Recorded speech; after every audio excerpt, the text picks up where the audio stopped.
Ukirora ria mbere no wone tari mubira wa volleyball, no warora wega ukona hena utiganu. Ngurani ya muthako uyu na wa volleyball ni ati uyu ni wa kunyitwo guku volleyball uri wa kuringa mubira. Coach wa mubira uyu wa catchball Shadrack Okelo aratariria uria mubira uyu uthakagwo na ngurani yaguo na volleyball. Unashika ball na unapeana wachezaji wako.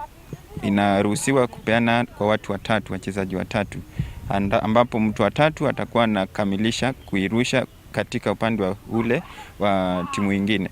Sasa hilo ndio tunaita catch ball, you catch and you throw. Timu ya atumia ya Karede mwena wa Gikondi Mukuru-ini noyo ya mumwe thiini wa kaunti ya Nyeri yabitie guthaka mubira uyu. Koyo atona tokoteithia ugututeithia ri nitwenda guthie kundu kuraihu na toekate yani tuhote kwika andu angi mahote na ithuĩ guthakaga muthako toyo witu. Athaki a timu ya Karede aria mayukitie mubira uyu wa catchball makiuga ni monete uguni kuona ni uramateithia guka hamwe na oho gukorwo ni muhuthu guthaka. Miri ni raikara iri flexible, tugaikara tukenete, ona twarikia kuruta wira tuoka guku ri tukona rira tuka guthaka kiharo mubira no ratuteithia na njira nene muno, na mubira uyu tureheirwo ni MCA witu witagwo wa Muyo ni atuteithĩtie na njira nene muno na makiria kunyitirira atumia.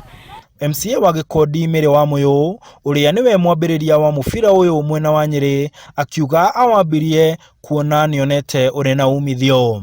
Ngona atumia ni matigagwo na thutha muno na muno atumia ya agicagi, tondu riu oko ni ahariria ciana ciake na kana andu ake kinya muthuri na mathie atigagwo mucii akiruta mawira maya mangi na most of the times yakoragwo akirite na hindi wakirite niri akoragwo na maiciria maingi muno no aumagara tari uguo mari haha uguo macamania ni mahotaga gushare ona mathina mao na magateithania muno. Mubira uyu naguo ningi kiria getumire ndiwende ni gutuika atiriri ni exposure, tondu wona tari wa mari haha mambiriria nio mambiririe tari Saturday ni magathie Nairobi macamanie na atumia angi.